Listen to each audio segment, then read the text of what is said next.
Today, we're diving deep into the cold waters of Fallout 4's cut locations. Ever wondered what areas were intended to be in the game, but didn't quite make the cut? Or maybe you enjoy data just as much as me and participate in looking at data mined gaming objects. Let's explore some intriguing might have beens that would have added even more depth to the Commonwealth. Also, if you guys could like the video and sub, that would mean a lot to us. It really does help us out a ton. And if you have any additional context to the locations we're about to list, feel free to comment down below and drop some knowledge on us. We do know that there are mods that restore some of this cut content, and we'll be going over those in the near future. But for now, we wanted to go through a lot of the stuff that has been discovered, and some of them have never even had enough files or in-game content to even be restored. Some were even just concepts. Although there is a map marker named the Cambridge Baseball Diamond in the game files, there is no baseball diamond at this location, and the map marker does not appear in the game. According to the game's files and some early concept art, the Cambridge Baseball Diamond was intended to be a distinct location within the game's version of Cambridge, Massachusetts. In the modding community, cut content like the Cambridge Baseball Diamond often serves as inspiration for mods that aim to restore or reimagine these planned but unused locations. Red Rocket Lexington. Initially, there was a plan to include a Red Rocket station in Lexington, similar to the other Red Rocket locations scattered throughout the Commonwealth. The map marker for this location exists in the game's files, indicating that the developers intended for it to be a discoverable and potentially explorable location. However, in the final version of the game, the Red Rocket Lexington location was not included, and there is no visible Red Rocket station in Lexington. Warehouse in Diamond City. The Diamond City warehouse was intended to be a location within the bustling hub of Diamond City. However, the specifics of what this warehouse would contain or its purpose in the game were never fully detailed publicly. Often, cut locations like these could have been tied to quests, NPCs, or additional lore that ultimately didn't make it past the dev stage due to time constraints, design changes, or other reasons. The game's files contain references to this warehouse, suggesting that it was planned at some point, but like many other elements, it was left out in the final version. Again, this is quite common in game dev, as developers often experiment with various ideas, some of which are later deemed unnecessary or infeasible due to timing constraints. Personally, I think this one was more unnecessary than feasible though. What do you think? Adams Divide in Diamond City. Adams Divide in Diamond City is another piece of cut content from Fallout 4.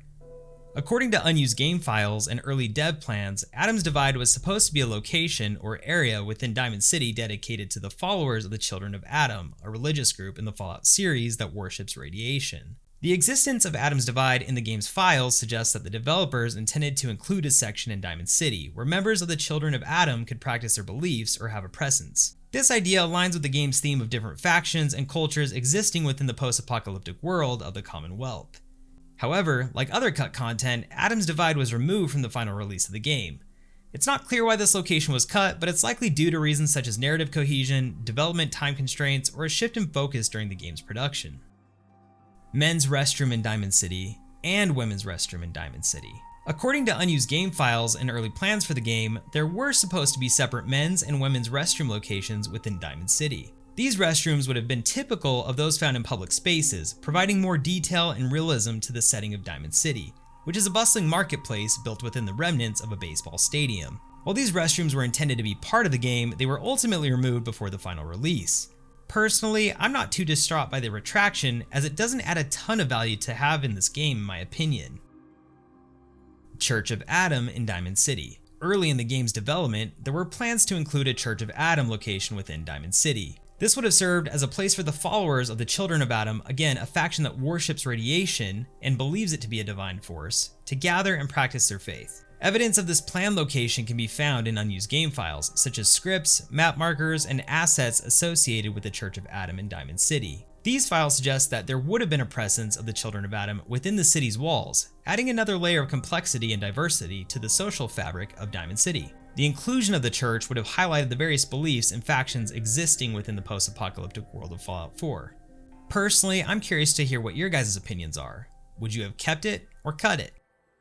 Mr. Zwicky is a teacher at the schoolhouse in Diamond City. He and his robot companion, Miss Edna, run the schoolhouse 24/7. And he also has a house cat named Toro. A house cat, but no house.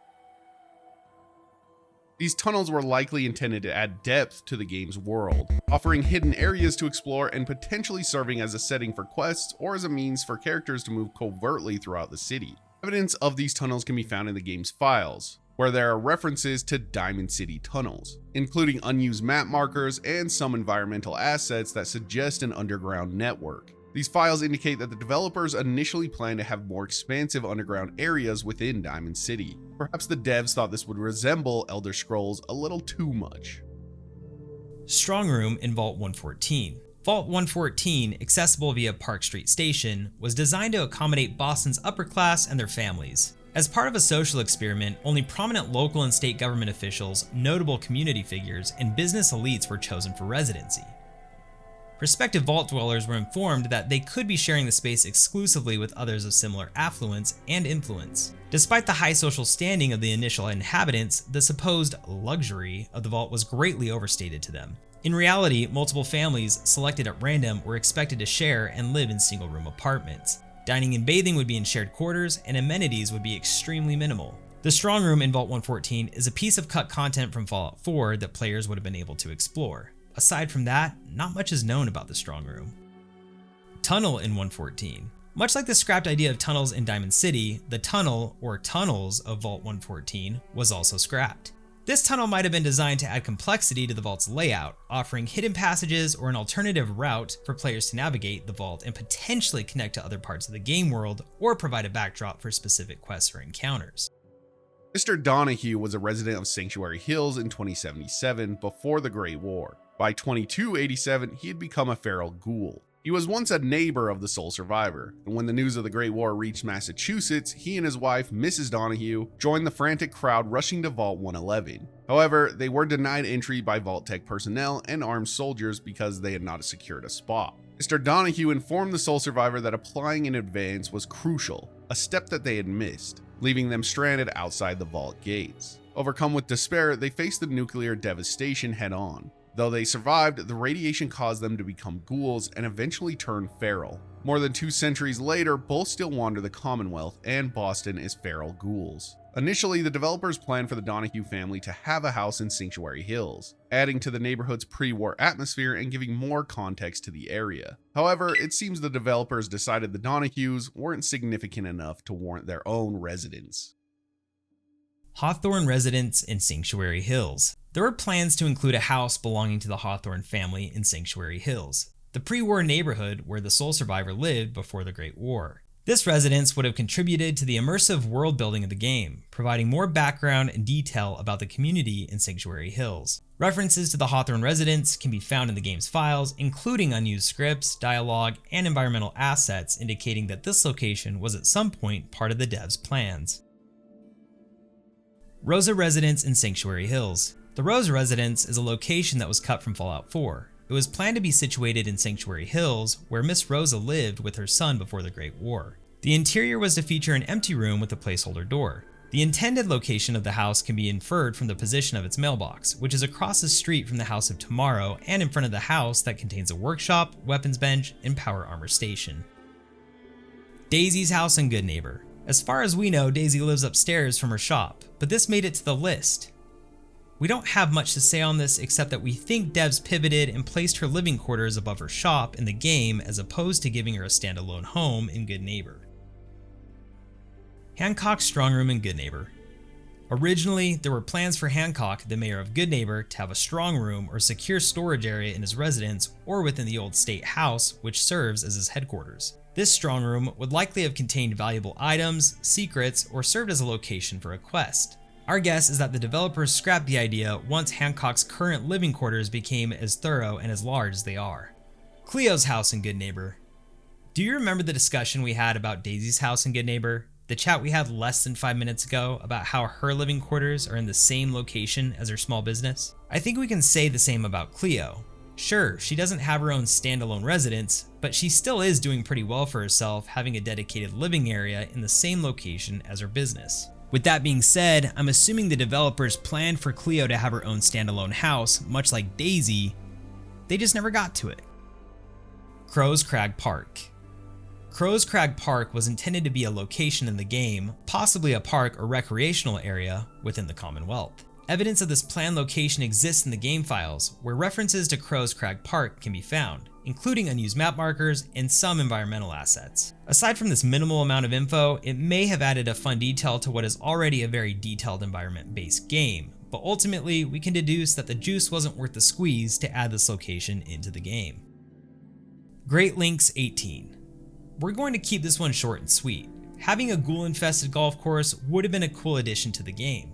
There are several locations on this list that are minimal value add pieces, like the restrooms in Diamond City, but this location was likely cut due to time constraints and not because it wasn't a badass or unique idea. Waterfront Hotel. The Waterfront Hotel was likely intended to be a dilapidated hotel near a body of water in the Commonwealth. And although I could make up reasons why the team at Bethesda chose not to add this location in, I'm curious what the community thinks. Do you think it's because there's been enough hotel locations in Fallout lore already, such as the Harbor Master Hotel, Cliff's Edge Hotel, Bison Steve Hotel, the list goes on. Was it not a creative enough idea? Leave a comment below and let us know your thoughts. Vault 113. Vault 113 is a planned vault tech vault that was ultimately cut from Fallout 4. Unused textures for Vault 113 can be found in the game's files, hinting at its intended inclusion. Additionally, an image of a man wearing a Vault 113 jumpsuit is featured in the art of Fallout 4. Vault 113 also appears in the Fallout table of Bethesda Pinball, which draws heavily from Fallout 4. In Bethesda Pinball, Vault 113 is the final of 7 vault quests, where it's said to contain a luck bobblehead guarded by enemies. The sole survivor must find the vault after sneaking past a super mutant armed with a laser gun. This would have been a cool add.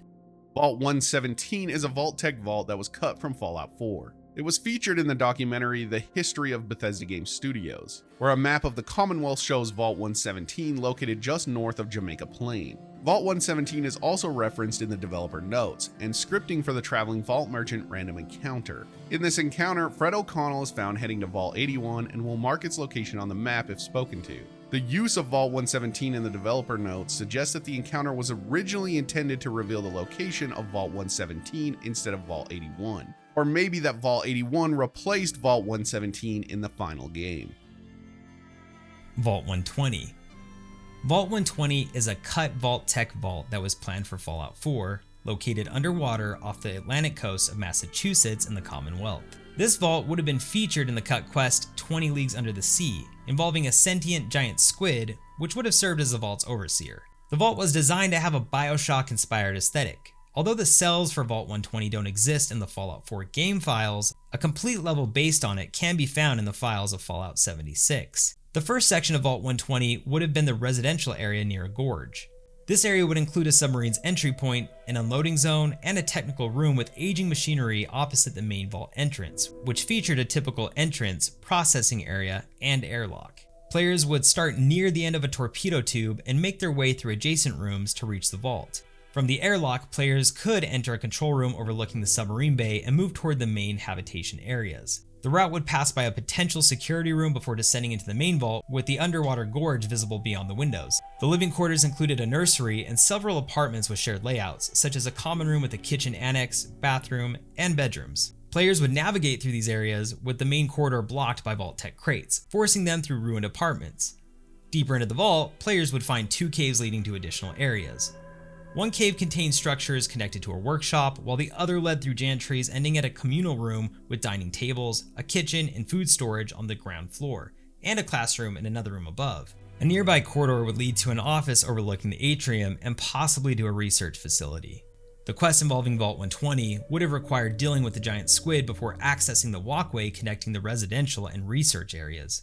Also, fun fact, Stellwagen Gorge, mentioned in connection with Vault 120, shares its name with the real-world Stellwagen Bank, an oceanic plateau in Massachusetts Bay.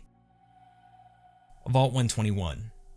Vault 121 is a vault tech vault that was cut from Fallout 4. It was shown in the documentary The History of Bethesda Game Studios. Other than that, your guess is as good as ours as to why it was cut, but we can make the assumption that it was most likely filled with an unnecessary amount of spiders. Klein Building. Dialogue between a CIT professor and Miss Adams, a student. It would have been included on a holotape, but was cut from Fallout 4. This dialogue alludes to a Klein building very briefly. An unused sign is found in the game files. It reads, "Specializing in wedding cakes and cannoli by the dozen." Is it a stretch to say that a random sign could signify a cut location? In Fallout, I don't believe in coincidences, so my vote is no. Greasy Gear Clock Repair. An unused sign is found in the game files. Similarly to the recently mentioned bakery, this likely meant there was more than meets the eye with the abandoned signs game files. Well, that covers it for today's cut locations in our Fallout 4 video. What was your favorite location? What would you have enjoyed seeing in the final cut of the game?